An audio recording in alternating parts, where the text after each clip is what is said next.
Can I do it again? In films, things get magnified. So if I start overacting here, I felt it had a more operatic feeling to it. We thought it was going to be received much better than it was, because it wasn't received very well at all. Behind the scenes of Scarface lurked a chaos that would shock anyone who thought they knew the story. The movie that turned Tony Montana into an unstoppable icon almost never made it alive. From dangerous egos to wild excess, this film danced on the edge of destruction from day one. Even before it hit theaters, Scarface was already setting off explosions, not just on screen, but in real life. Furious protests, harsh criticism, and non-stop tension nearly tore the whole production apart. Every stage of filming felt like a time bomb ready to blow, with both cast and crew pushed way past their limits. The chaos was so real, people thought the movie was cursed. So what really went down when the camera stopped rolling? What madness unfolded behind those gritty Miami scenes? Let's dig into 18 wild secrets about Scarface that almost no one knows. The going rate on a boat is 1,000 a night, man. You know that. First, you gotta work your way up to 500, querido. Number 18. Al Pacino's obsession started by pure accident. One random night, he caught the original 1932 Scarface playing at the Tiffany Theater in Los Angeles, and it hit him hard. The old version, directed by Howard Hawks and produced by Howard Hughes, starred Paul Muni as Tony Commenti, a ruthless Chicago gangster whose rise and fall echoed the real-life story of Al Capone. Pacino walked out of that theater fired up. He had to remake it. The original Scarface shattered boundaries when it first dropped.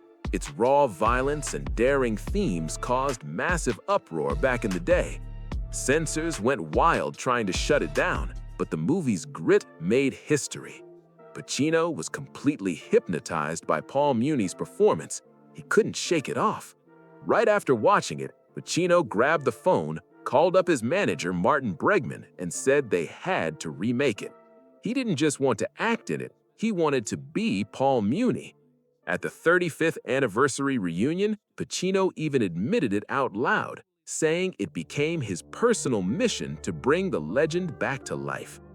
At that time, Pacino was riding high from hits like Dog Day Afternoon and Justice for All, yet something about the gangster spirit that Muni captured hit him deep. He felt that same fire, that same hunger for power and danger, like it was calling him from another era. What's wild is how random it all was. Pacino wasn't out hunting for inspiration or studying mob flicks that night. He was just catching a movie for fun at a small repertory theater. Think about it. If he had stayed home or picked another film, or if the Tiffany Theater hadn't been showing the 1932 Scarface, everything could have changed. One small choice, and we might never have gotten the Scarface that redefined crime cinema in the 1980s. Once Bregman saw Pacino's passion, he jumped on it fast. He knew this was lightning in a bottle. He started developing the project and brought in Oliver Stone to craft a script that hit hard and raw. Moving the story from the bootlegging streets of Prohibition Chicago to the cocaine-fueled chaos of 1980s Miami was pure genius. It captured the fear, ambition, and obsession of that era like nothing else. Greed, corruption, and the twisted chase for the American dream, that's what Scarface was all about. But here's the real shocker. Would the studio even let Al Pacino play the role he fought tooth and nail to bring back? Number 17.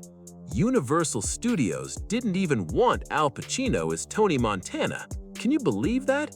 Even though he was the driving force behind the remake, even though he was already one of the most respected actors in Hollywood, with Oscar-nominated performances in The Godfather trilogy, Serpico, and Dog Day Afternoon, the studio still said no. Instead, they had their eyes on another legend, Robert De Niro. The drama was almost déjà vu. It mirrored what had happened years earlier with The Godfather, when Paramount didn't want Pacino as Michael Corleone either. Back then, the studio was pushing for Robert Redford, Warren Beatty, or even Jack Nicholson. total opposites of the quiet, brooding energy Coppola wanted. The director had to fight tooth and nail just to keep Pacino in the role, and once the early footage rolled in, the studio finally realized he was perfect. History was repeating itself.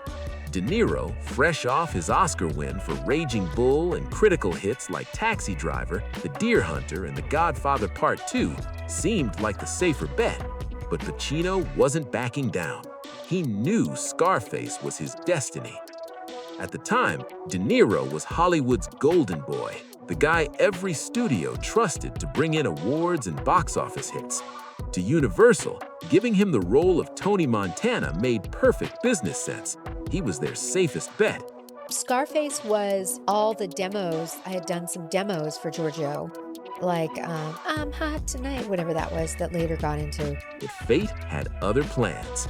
De Niro turned Scarface down to work with Martin Scorsese on The King of Comedy, and that single decision changed movie history. Just like that, Pacino was back, right where he belonged, as Tony Montana. It's wild to even imagine it now. De Niro buried in piles of cocaine, trying out a thick Cuban accent. Knowing how deep he dives into his roles, he probably would have pulled off something wild and unforgettable. But still, Pacino's version became untouchable. His take on Tony Montana wasn't just a performance, it was a transformation. The way he shouted, "Say hello to my little friend," or claimed "the world is yours," became burned into pop culture forever. The man became the character. No one else could have carried that energy, that madness, that power.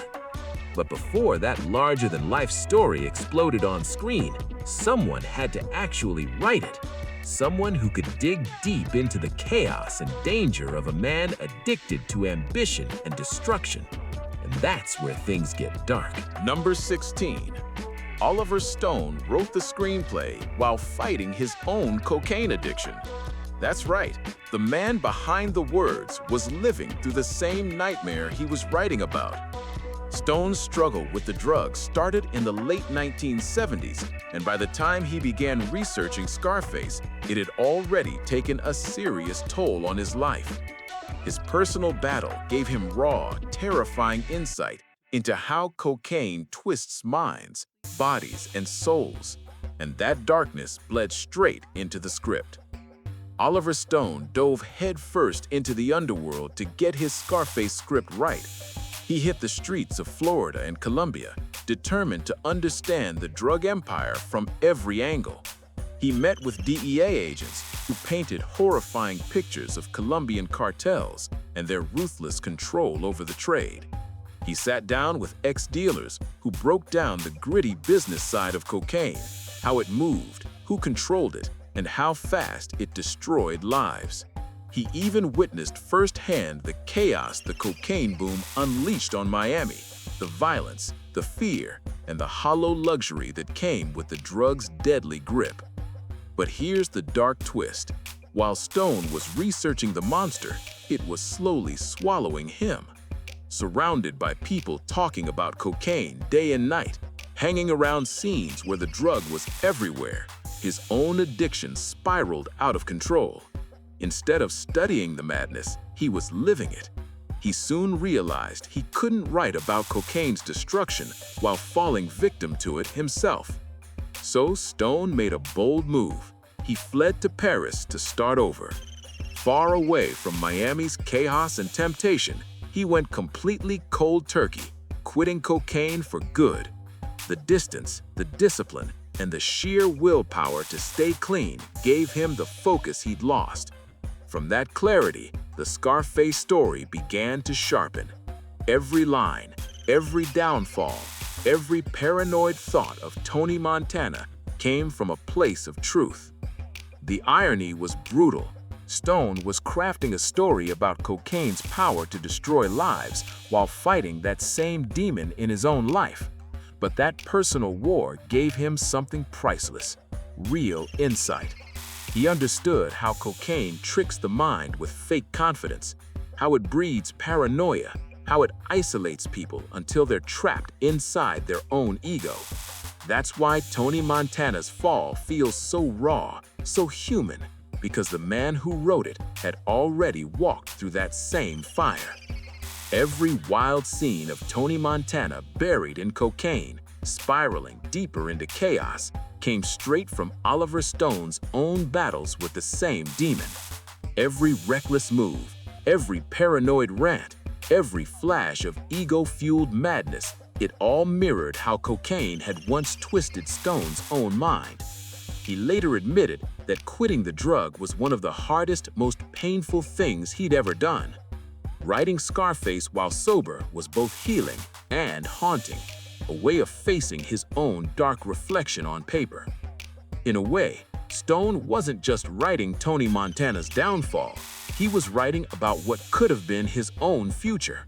If he hadn't walked away from addiction, if he'd kept chasing that high, he might have ended up just like Tony, lost in greed, paranoia, and self-destruction. Tony's tragic ending was the fate he barely escaped. But here's a surprising twist no one saw coming. The name Montana didn't come from Cuban roots, Miami slang, or the drug world at all. It came from football. Number 15. Tony Montana's last name was inspired by NFL quarterback Joe Montana.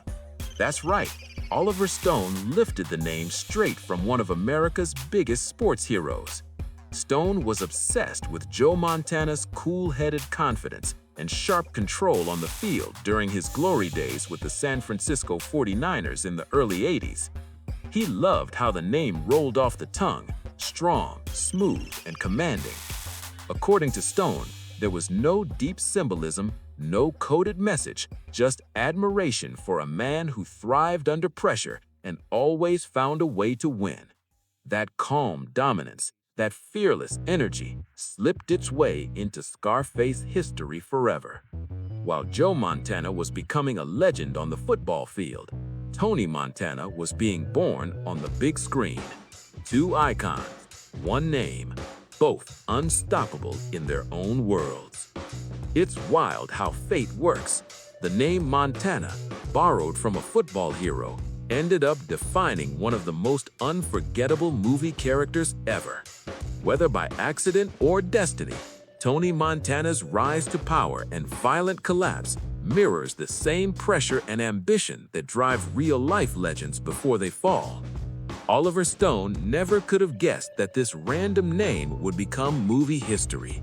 Soon, Montana wasn't just a last name, it became a symbol of obsession, greed, and the high price of chasing power. Yet not everything about Scarface came from harmless inspiration. Some of its most shocking moments were pulled from real nightmares. The film's most disturbing and infamous scene, the chainsaw sequence, wasn't some Hollywood exaggeration. It was born straight out of true horror stories Oliver Stone uncovered during his research. He stumbled across accounts so brutal they barely seemed real, the kind of tales that blur the line between crime reporting and pure horror. Once you know the truth behind that scene, it's impossible to look at Scarface the same way again. Number 14. The chainsaw scene was based on actual DEA files. While digging into the world of cocaine trafficking, Stone got access to confidential FBI and DEA reports, and what he found shocked him to the core. Those files contained real crime scene photos and detailed accounts of gruesome murders committed by Colombian drug traffickers during the early cocaine wars. In Scarface, Tony's friend Angel gets dismembered with a chainsaw by ruthless dealers, and while the movie amped up the tension, the horrifying truth was that similar killings really happened. The scene wasn't just written for shock value, it was pulled straight from the bloody reality of Miami's drug-fueled underworld. Oliver Stone didn't just pull the chainsaw scene out of thin air. Miami detectives confirmed that Colombian cartels really did use chainsaws as weapons during the bloody cocaine wars of the early 80s. These weren't random acts of violence. They were calculated, cold-blooded displays of power meant to strike pure fear into anyone even thinking of crossing them. The brutality wasn't just about killing, it was about sending a message. Victims were often left in plain sight, bodies dumped where everyone could see, reminders of what happened when loyalty broke. That terror ran through the city like wildfire, shaking every corner of Miami's underworld.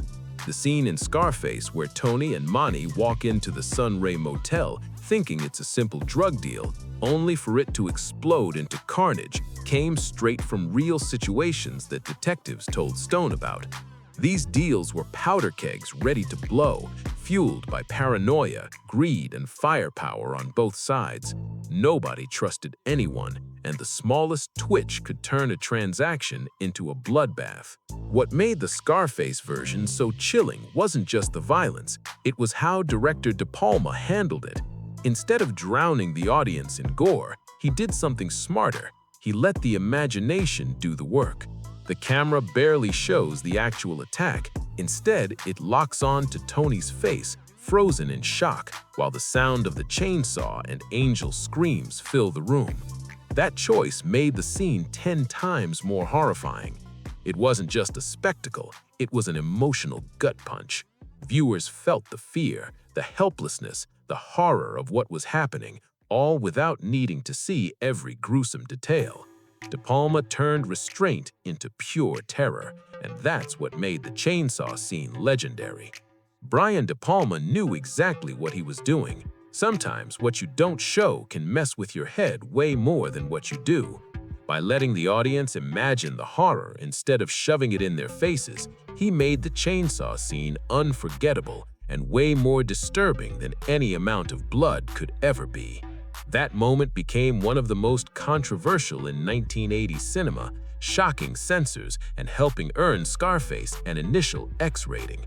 But it also proved something huge. This movie wasn't here to glamorize the drug world. It was here to expose it, raw, ugly, and real. There was nothing glamorous about this story, no shiny cars or easy power without pain. Scarface showed the truth. The cocaine business was ruthless, heartless, and deadly. People were tortured and murdered over small-time deals, sometimes for just a few grams or a handful of cash. Every bit of luxury came with blood on it. But that brutal honesty came with a serious price, especially when the filmmakers tried to shoot the movie in the real Miami, where so many of those crimes had actually happened. And that's where the next wave of controversy hit hard. Number 13. Miami's Cuban community forced the production out of the city. When word spread that Scarface was going to tell the story of a Cuban immigrant who becomes a drug lord in Miami, people were furious.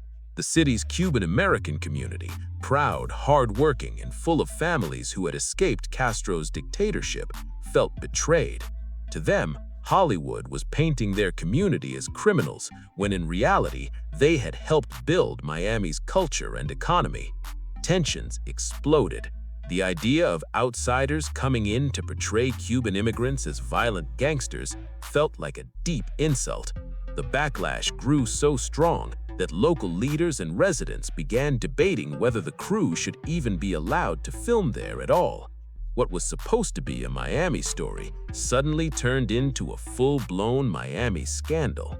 At the time, Miami was still dealing with the aftershocks of the 1980 Mariel boat lift, when Castro had deliberately emptied prisons and mental institutions, sending criminals and psychiatric patients to the U.S., along with thousands of genuine refugees.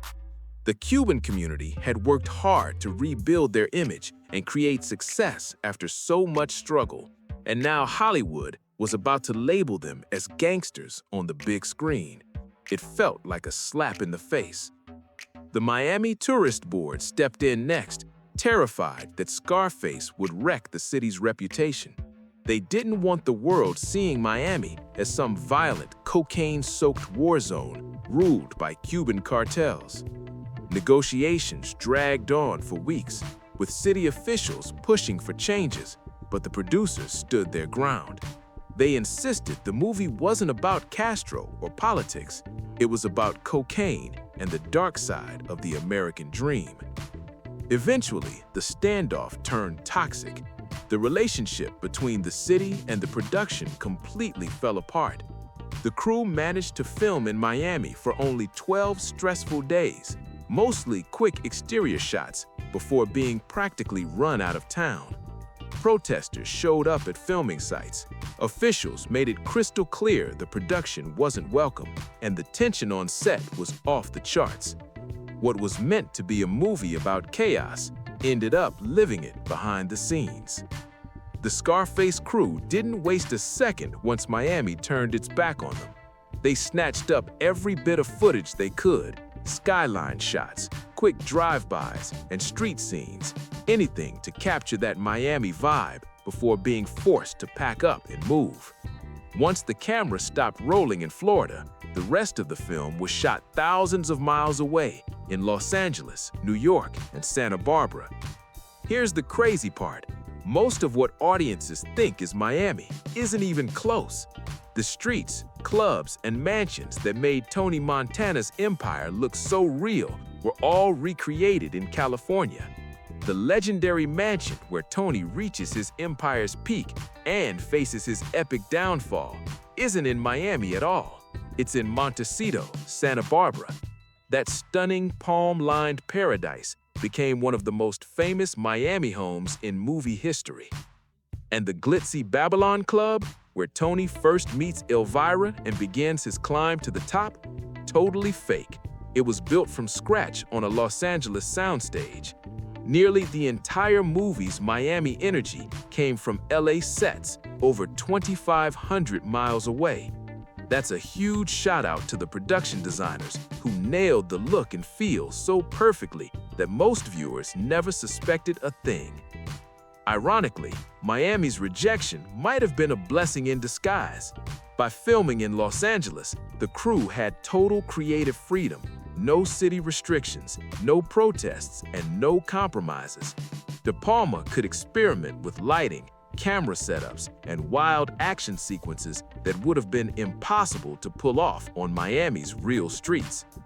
In the end, the Cuban community's early fears, while completely understandable, turned out to be unnecessary. The movie didn't damage their image or reduce them to stereotypes. Most people understood that Tony Montana was fictional, an extreme symbol of greed, ambition, and the dark side of the American dream. Even within the Cuban-American community, many came to admire the movie's deeper message, that hunger for success can build you up fast, but it can destroy you even faster. Once Scarface had to move production to Los Angeles, one huge question still hung in the air. Who would play Tony Montana's icy, doomed love interest, Elvira Hancock? Number 12. Michelle Pfeiffer was a total unknown and nobody wanted her. At the time, Pfeiffer had barely made a mark in Hollywood.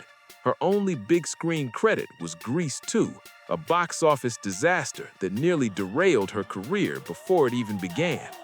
Meanwhile, the list of stars gunning for the role of Elvira was stacked. Names like Gina Davis, Melanie Griffith, Sharon Stone, and even Glenn Close, who was actually the first choice. Producer Martin Bregman, though, saw something special in Pfeiffer, something raw and magnetic that fit Elvira perfectly. But not everyone agreed. Both Al Pacino and director Brian De Palma were skeptical. They thought she didn't have the experience or the look for such a demanding role. Bregman later recalled, "We continued auditions, but I knew it was going to be Michelle, and so did Brian. It just took a little time to convince Al." Pacino worried she wasn't ready for the spotlight, but he couldn't have been more wrong. When Pfeiffer finally got the part, she transformed the role into something unforgettable. Her cold elegance, razor-sharp delivery, and broken glass vulnerability made Elvira Hancock come alive on screen. That performance not only silenced her critics, it launched her straight into Hollywood stardom. Bregman's instincts had been dead on. But behind all that glamour and poise, Pfeiffer was suffering in silence. Number 11. Pfeiffer starved herself for the role and hated every minute of it. To capture Elvira's frail, drug-wasted appearance, she pushed her body to extremes, living on almost nothing and losing dangerous amounts of weight. It took a serious toll on her physically and mentally. Years later, she admitted that she didn't look back on Scarface fondly because of how miserable that experience was. The irony cut deep. In one scene, Frank tells Elvira he's starving, and she coldly snaps back, "You should try starving." That line hit far too close to home because Michelle Pfeiffer was. Michelle Pfeiffer wasn't just acting like a cocaine addict's trophy wife. She was literally starving herself to look the part. Her extreme dieting pushed her body to the edge, and that unhealthy dedication haunted her for years. It's the reason Pfeiffer avoided talking about Scarface in a positive light long after it became a cult classic. The physical and emotional strain from playing Elvira left a scar she never forgot. But while Pfeiffer had to fight tooth and nail just to prove she belonged on set, another actor's casting happened almost effortlessly. Number 10. Stephen Bauer got the role of Manny without even auditioning. During casting, director Brian De Palma and producer Martin Bregman were working closely with casting director Alex Gordon, and the moment Gordon saw Bauer, he just knew. He took one look at him and said this was the guy, the perfect choice for Tony Montana's best friend and right-hand man. De Palma and Bregman instantly agreed, and it turned out to be a genius call. Bauer brought something no one else on the set could: authenticity. He was the only real Cuban in the main cast, and that gave his performance a natural energy and understanding that grounded the whole movie. While others were learning accents and studying the culture, Bauer lifted. His chemistry with Pacino was electric, and his warmth made Manny one of the most beloved characters in the film, even though his story ended in tragedy. But Scarface wasn't just about casting luck. It was also full of spontaneous moments that became legendary. Number 9. Al Pacino learned the slang term yayo and ad-libbed it into the movie. In Scarface, Tony Montana constantly uses yayo as street slang for cocaine. But here's the fun twist. That word wasn't in Oliver Stone's original script. Pacino picked it up while training for his Cuban accent, learning local street talk to sound more authentic. Then, right in the middle of the intense chainsaw scene, he threw it in on the spot, totally unscripted. That single ad-lib ended up becoming one of the film's signature lines, proving that sometimes the best moments in cinema aren't written, they're felt. Brian De Palma loved Pacino's spontaneous use of yayo so much that he kept it in the movie and had Tony say it over and over. The word, used in the Cuban community as low-key slang for cocaine to dodge police attention, gave Scarface a real dose of street authenticity. It made Tony sound like he truly came from that world, slick, dangerous, and street smart. After the film dropped, yayo exploded into pop culture. It became a staple in hip-hop, with rappers like the Notorious B.I.G., Nas, and even Tony Yayo himself, adopting it into the language of the streets. What started as an ad-lib in one chaotic movie scene turned into a global slang term that still gets used today. That's how deep Scarface's influence runs. One unscripted word turned into a cultural phenomenon. But that wasn't the only moment on set that came out of pure improvisation. One of the film's most charming and unexpected scenes, the car dealership moment between Tony and Elvira, was completely unplanned.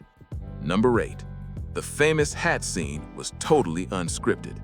While Tony and Elvira sit inside the Cadillac, Al Pacino quietly snatched the hat right off Michelle Pfeiffer's head while she wasn't looking, completely off script. When she turned back and caught him wearing it, her amused reaction was 100% real. Without breaking character, she fired back a playful line, and Pacino ran with it. He teased, "Would you kiss me if I wear the hat?" And Pfeiffer shot right back, "No, playtime is over, okay?" before breaking into laughter. That quick, improvised exchange perfectly captured their complicated chemistry, Tony's flirty arrogance clashing with Elvira's cool detachment. Brian De Palma saw the magic in that raw, natural moment and decided to keep it in the final cut.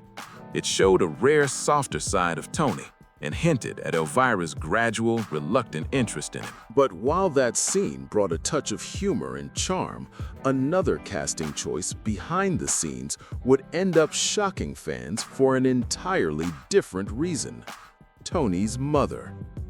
Number 7. Here's a fun bit of movie trivia that almost nobody noticed. Tony Montana's mom was only 4 years older than him in real life. That's right, Miriam Colon, who played Tony's tough, no-nonsense mother, Georgina Montana, was just 4 years older than Al Pacino.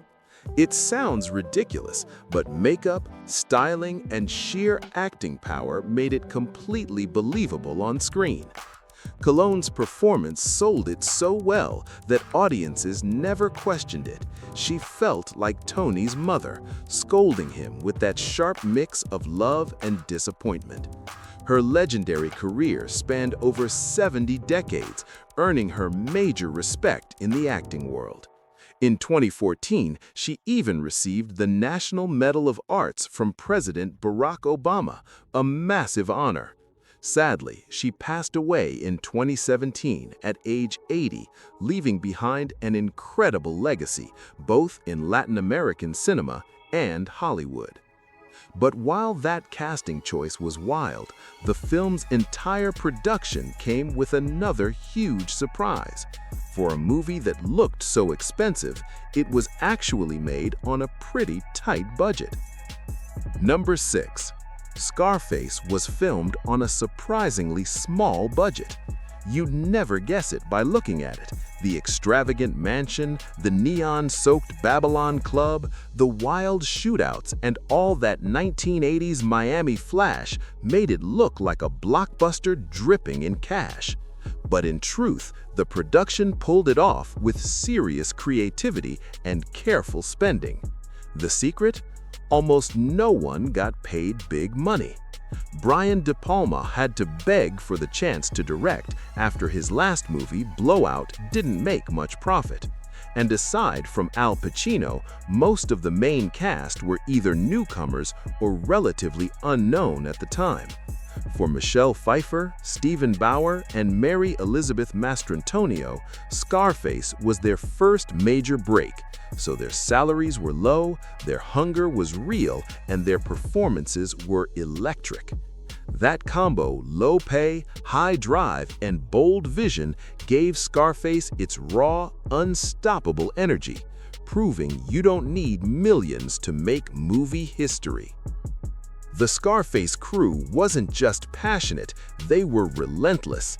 The technical team worked insanely long hours, often shooting guerrilla style to stretch their limited budget. That meant fast setups, minimal crew, and tons of improvisation. They kept things lean. Only 3 main interior sets were ever built: the Sunray Motel, the neon-drenched Babylon Club, and Tony Montana's massive entrance hall/office where his empire rises and crashes in flames.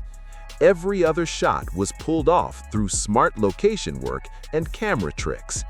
But while the production saved a fortune on sets and salaries, one small detail on screen came with a shocking cost: the fake cocaine. Number 5. Al Pacino permanently damaged his nose from snorting fake cocaine. Believe it or not, all those scenes of Tony Montana buried in piles of white powder weren't just movie magic. Pacino was actually snorting a harmless substitute, though harmless might be the wrong word. Some say it was powdered baby laxative, others claim it was powdered milk, but either way, Pacino really inhaled it, take after take, scene after scene. Years later, Pacino admitted that his nose never recovered. He said, "For years after, I've had things up in there. I don't know what happened to my nose, but it's changed." The endless snorting for the role left his nasal passages permanently damaged. The irony's almost poetic. The actor playing a man destroyed by cocaine ended up suffering real physical damage from fake cocaine. But that wasn't the only injury Pacino endured while bringing Tony Montana to life. The final shootout, one of the most famous action scenes in movie history, left him seriously hurt. Number 4. Pacino badly burned his hand during the climactic finale. In the middle of that chaotic shootout, he grabbed the barrel of his machine gun, forgetting it had just fired blanks. The metal was scorching hot, and his hand was instantly burned. The injury was so bad that production had to shut down for weeks while he recovered. That unexpected break, though, gave the team time to regroup and refocus, and when they came back, they filmed the most explosive ending ever put to screen. Pacino's burned hand turned out to be a strange blessing in disguise. That forced production delay gave the crew extra time to plan out Scarface's explosive finale from every angle. When filming finally resumed, Brian De Palma went all in, using multiple cameras to capture Tony Montana's last stand in full chaotic glory. Every blast, every scream, every fall was filmed from several viewpoints, giving the final shootout that epic, dynamic energy that makes it one of cinema's most unforgettable climaxes. But here's a wild twist. During that final battle, one of Hollywood's biggest directors quietly stepped in behind the camera. Number 3. Steven Spielberg directed one shot in Scarface. Yeah, you read that right. The man behind Jaws, E.T., and Raiders of the Lost Ark actually contributed a small moment to Tony Montana's final showdown. Spielberg was visiting the set and hanging out with Brian De Palma, who happened to be one of his friends from the 1970s film scene. While they were shooting the climactic gunfight, De Palma gave him the green light to direct a single camera setup. No one knows exactly which shot it was. Spielberg's never publicly said. But knowing that one of the most successful filmmakers in history left his fingerprint on Scarface makes the scene even more legendary. It's one of those secret Hollywood stories that fans still debate decades later. But once the blood, bullets, and chaos were all in the can, De Palma faced a whole new battle, not with cameras, but with the censors. Number 2. The X-rating war was won through pure deception. When Brian De Palma first submitted Scarface, the violence and language were too much. The film got slapped with an X rating. He cut it down and resubmitted it, still X-rated. Tried again, same verdict. Fed up, De Palma told Universal he refused to touch another frame and that they could fire him if they wanted. Instead, the studio appealed, and that's when things got sneaky. The ratings war ended with Brian De Palma technically getting what he wanted, an R rating. But here's the wild twist. The version that hit theaters was basically the X-rated cut anyway. De Palma had made a few official edits just to satisfy the MPAA, then argued that the changes were so tiny they didn't actually alter the film's tone. When the board insisted those cuts had to stay, De Palma went rogue. He defied them and sent the unedited version to theaters. And guess what? He was right. Nobody noticed the difference. The Scarface that shocked audiences in 1983 was in truth the version the censors tried to bury. But even after surviving censorship, the real fight was still to come. Hollywood's reaction. Number 1. Martin Scorsese predicted Hollywood would hate it. At the premiere, Scorsese pulled co-star Stephen Bauer aside and told him, "You guys are great, but be prepared, they're going to hate it in Hollywood." When Bauer asked why, Scorsese dropped the truth bomb. Because it's about them. He was dead on. Scarface wasn't just about Tony Montana. It was about the darker side of the American dream itself. It exposed the greed, obsession, and emptiness hiding behind the pursuit of success, the same sickness running through 1980s Hollywood. Back then, the film industry was drowning in excess, cocaine, ego, power, and corruption, and Scarface held up a mirror no one wanted to look into. The premiere crowd was completely split. Model Cheryl Tiegs called it the most violent film I've ever seen, while Cher praised it for showing exactly how the American dream can go to shit. Critics tore it apart. Tom Hanks even walked out, saying it was too immoral. But Scorsese was right. The hate only proved one thing: Scarface had hit a nerve. Over time, the movie rose from scandal to legend, influencing music, fashion, and pop culture for generations. What Hollywood once rejected became one of its most quoted and iconic masterpieces. So, which of these behind-the-scenes secrets blew your mind the most? Drop your thoughts in the comments below. Don't forget to like, share, and subscribe for more insane Hollywood stories. And hey, click the next video on your screen. You won't believe what we've got coming next.